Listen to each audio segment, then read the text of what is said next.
আজকে আপনি জানেন দ্বিতীয় দিনের মতো পলিটিক্যাল পার্টি লিডারদের সাথে আমাদের চিফ অ্যাডভাইজার প্রফেসর মোহাম্মদ ইউনুসের মিটিং হয়। আজকের মিটিংয়ে ওনার সাথে তিনজন উপদেষ্টা ছিলেন। ফারুক আজম সাহেব ছিলেন উপদেষ্টা লিবারেশন ওয়ার অ্যাফেয়ার্স। আফম খালিদ হোসেন ছিলেন, উনি রিলিজিয়াস অ্যাফেয়ার্স উপদেষ্টা, এবং ইন্ডাস্ট্রিজ উপদেষ্টা আদিলুর রহমান খান ছিলেন। তো আজকে আপনি জানেন যে আজকের মিটিং কালকের এই মিটিংয়ের একটা কন্টিনিউশন, এবং এই মিটিংয়ের মূল যে থিমটা ছিল যে এই পার্টিগুলো আসলেন, পার্টির যে লিডাররা তারা স্যারকে, প্রফেসর ইউনুসকে সমর্থন জানিয়েছেন, তার রিফর্ম, তার বিচার, এবং আমরা যে রিফর্ম করছি, আমরা যে বিচারের কার্যক্রম শুরু করেছি, এবং আমরা যে নির্বাচনের জন্য যে কাজ করছি সেইটার জন্য তারা তাদের সম্পূর্ণ সমর্থন জানিয়েছে। আর অ্যাট দ্য সেম টাইম তারা বলেছেন যে তারা আমাদের চিফ অ্যাডভাইজার এবং আমাদের যে ইন্টারিম গভর্নমেন্টের পাশে থাকবেন। এটা ছিল মূল মেসেজ। আর অনেকগুলো বিষয় নিয়ে কথা হয়েছে, ইলেকশন নিয়ে কথা হয়েছে, রিফর্মের প্রোগ্রেস নিয়ে কথা হয়েছে। ইলেকশন নিয়ে কেউ স্যার আবারও জানিয়েছেন যে তিনি ইলেকশন ডিসেম্বর থেকে জুনের মধ্যে করবেন, এবং 30 জুনের ওই পারে যাবে না, ইলেকশনটা 30 জুনের মধ্যে হবে, উনি আবারও জানিয়েছেন, এবং এতে সবাই সন্তোষ প্রকাশ করেছেন। এই ছিল আজকের মূল মিটিংয়ের খুবই আমি সংক্ষিপ্ত সার যদি বলি, এইটাই ছিল মেন। আর স্যার তার ভাষণে দুইটা গ্রুপের সাথে ইন্টারাকশনের সময় কিছু কথা বলেছেন। তার মধ্যে আমি প্রফেসর ইউনুসকে কোট করছি, উনি যেটা বলেছেন, আমরা বড় যুদ্ধাবস্থার ভিতরে আছি। আওয়ামী লীগের কার্যক্রম নিষিদ্ধ হওয়ার পরে ডিস্টাবিলাইজ করার জন্য যত রকমভাবে পারে চেষ্টা করছে, এটা থেকে আমাদের রক্ষা করতে হবে। তারা কিছুতেই মেনে নিতে পারছে না। বিভাজন থেকে আমাদের উদ্ধার পেতে হবে, ঐক্যমত থাকতে হবে। আত্মমর্যাদাপূর্ণ জাতি হিসেবে আমরা যতটুকু দাঁড়াতে পেরেছি এটা যেন সামনের দিকে যায়। সবাই একসঙ্গে বসাতে উনি বলছেন যে আমি মনে সাহস পেলাম। সুষ্ঠু নির্বাচন করতে না পারলে আমি অপরাধী অনুভব করব।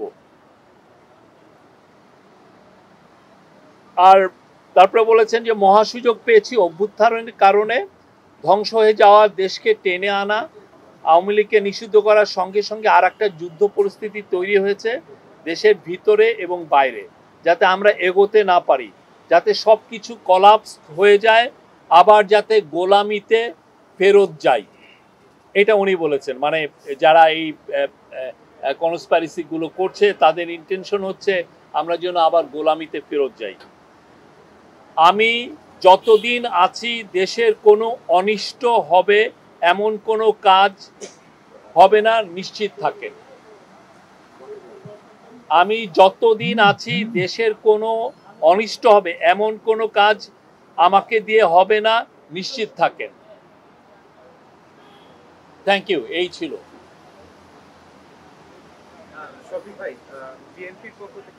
আপনি কোন আচ্ছা বলেন, আপনার নাম কি? আচ্ছা বলেন।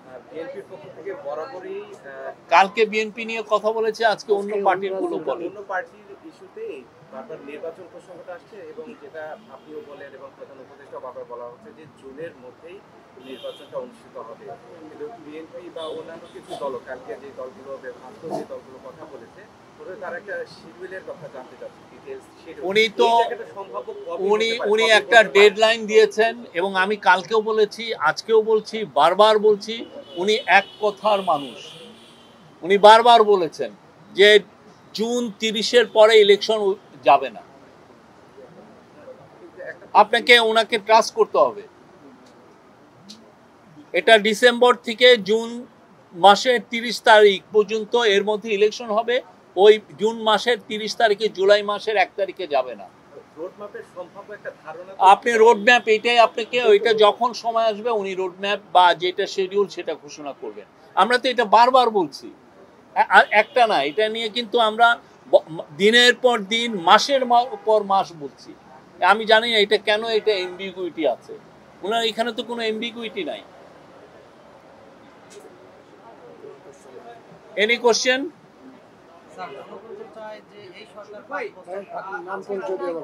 আবার না,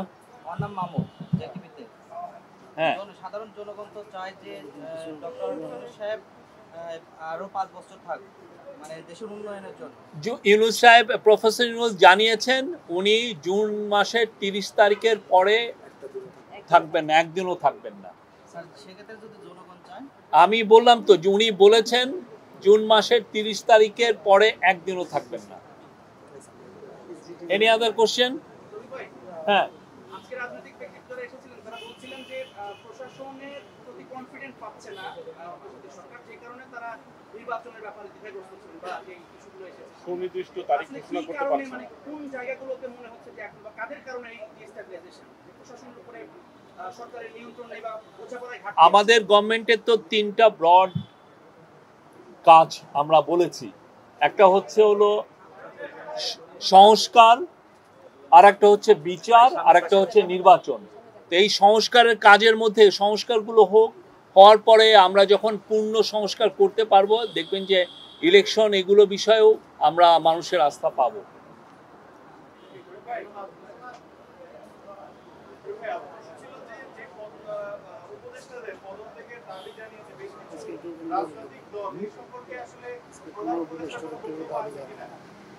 আজকে আমি আমার জানা মতে কেউ যে কোনো উপদেষ্টার পদত্যাগ চেয়েছেন আমরা এটা শুনি নাই।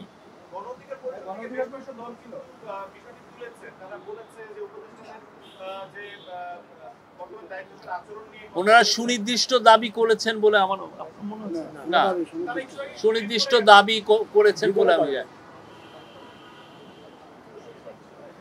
কেউ রিশাফলের কথা বলেছেন, বাট পদত্যাগের কথা আমি শুনি নাই, sorry. For more updates, follow us on Facebook, subscribe our YouTube channel, get the latest update on www.daily-sun.com.